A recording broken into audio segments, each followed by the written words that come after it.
They're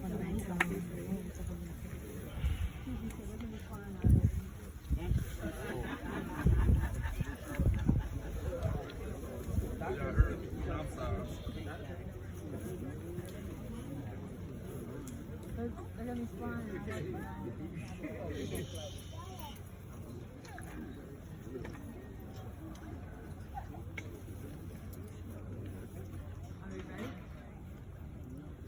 Life gives us sadness, but God gives us a peace.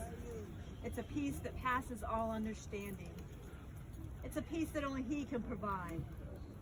All through times, doves has been a symbol of that peace. So today we're going to release some doves. The first one is symbolic of your loved one going home. That one will be accompanied by 3 more, representing the Father, the Son, and the Holy Spirit, fulfilling God's promise to never leave us or forsake us. And then we're going to release a whole flock of doves, representing each one of you, keeping your loved one in your hearts. And the psalmist said, "Oh, if I had wings like a dove, I could fly away and be at rest." Love you, cuz.